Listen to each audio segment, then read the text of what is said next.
فرحہ کوثر بنت فرید میاں کو آپ نے اپنے نکاح میں انیس خان کی وکالت میں، وسیم خان اور حفیظ خان کی گواہی میں 25,000 مہر کے ساتھ آپ نے اپنے نکاح میں قبول کیا؟ جی میں نے قبول کیا۔ ہمارے گناہ کو معاف فرما، اے اللہ ہماری خطاؤں سے درگزر فرما، اے اللہ اس نکاح کو قبول فرما، اے اللہ اس نکاح کو قبول فرما۔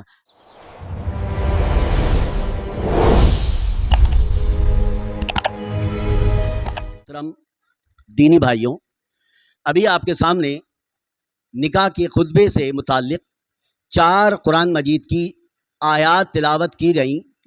اس موقع پر نبی اکرم صلی اللہ علیہ وسلم نے یہ 4 آیات سورہ آل عمران آیت نمبر 102، سورہ نساء آیت نمبر 1 اور سورہ احزاب آیت نمبر 70 اور 71، یہ 4 آیات کی تلاوت کی تھی اس موقع پر، وہی میں نے آپ کے سامنے تلاوت کی ہے۔ قرآن مجید کی ان 4 آیات میں جو خاص مقصد ہے آپ کو بتانے کا وہ یہ ہے کہ اللہ تعالیٰ نے اتنے یعنی 6,000 سے زیادہ آیات میں پیارے نبی محمد رسول اللہ صلی اللہ علیہ وسلم نے 4 آیات ہی چنی۔ ضرور اس کا کوئی ایسا پیغام ہوگا اس موقع پر جو ہمیں جاننا ضروری ہے۔ لہٰذا پہلی آیت جو ہے وہ آل عمران کی آیت نمبر 102 ہے۔ اللہ تعالیٰ فرماتا ہے، اے ایمان والو اللہ سے ڈرو، حق تقاتہ، ایسے ڈرو جیسے ڈرنے کا حق ہے۔ ولا تموتن الا وانتم مسلمون، اور تمہیں موت نہیں آئے مگر اس حال میں کہ تم اللہ کے فرما بردار ہو۔ یعنی ہمیں زندگی کے ہر مرحلے میں اسلام کے مطابق زندگی گزارنی ہے اور مسلم بن کر ہی رہنا ہے، یعنی اللہ کا فرما بردار بن کر رہنا ہے، اور اللہ کے فرما برداری کرنے والے کو ہی مسلم کہتے ہیں، اور اللہ کی فرما برداری اسلام کہلاتی ہے۔ لہٰذا یہ اللہ تعالیٰ فرماتا ہے وَلَا تَمُوتُنَّ إِلَّا وَأَنْتُمْ مُسْلِمُونَ، تمہیں موت نہیں آئے مگر اس حال میں کہ تم اللہ کے فرما بردار ہو۔ دوسری آیت جو ہے وہ ہے سورہ نساء کی آیت نمبر 1۔ اللہ تعالیٰ فرماتا ہے اس میں، اے انسانوں، اب یہاں پر انسانوں سے مخاطب ہو کر اللہ تعالیٰ فرماتا ہے، اے انسانوں اللہ سے ڈرو۔ پہلے اللہ سے ڈرو، پھر دوسری آیت میں اللہ سے ڈرو، اور اسی آیت میں ایک اور مرتبہ کہا اللہ سے ڈرو، یعنی اللہ کا تقوی اختیار کرو۔ اللہ تعالیٰ فرماتا ہے تمہیں اللہ نے ایک جان سے پیدا کیا، اسی جان سے اس کا جوڑا بنایا، اور پوری دنیا میں مرد عورت پھیلا دیے۔ ہم جانتے ہیں پوری دنیا کے تمام لوگ آدم علیہ السلام اور بیوی حوا کی اولاد ہیں، تو تمام لوگ جو ہیں آدم علیہ السلام اور بیوی حوا سے ہی پیدا ہیں۔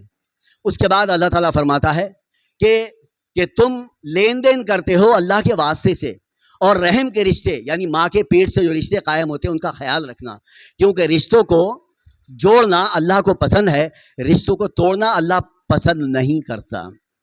یہ ہے آیت نمبر 1 سورہ نساء کی۔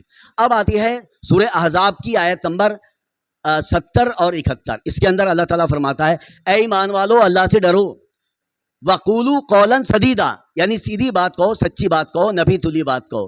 يُصْلِحْ لَكُمْ أَعْمَالَكُمْ وَيَغْفِرْ لَكُمْ ذُنُوبَكُمْ وَمَن يُطِعِ اللَّهَ وَرَسُولَهُ فَقَدْ فَازَ فَوْزًا عَظِيمًا۔ اللہ تعالیٰ فرماتا ہے کہ اللہ تعالیٰ تمہاری اصلاح کر دے گا، یعنی جب تم سچ بولو گے، صحیح بات کہو گے، اللہ تعالیٰ تمہاری اصلاح کر دے گا، تمہارے گناہوں کو بھی معاف کر دے گا۔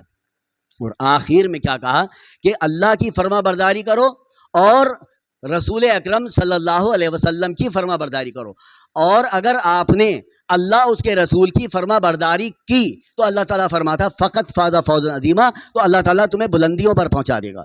یہ اللہ تعالیٰ کا وعدہ ہے، کیونکہ اللہ نے یہاں پر یہ فرمایا کہ تم اللہ اس کے رسول کی فرما برداری کرتے رہو، پھر اللہ تعالیٰ تمہیں دنیا میں بھی بلند کر دے گا اور آخرت میں بھی بلند کر دے گا۔ یہ ان 4 آیات کا پیغام آپ کے سامنے رکھا۔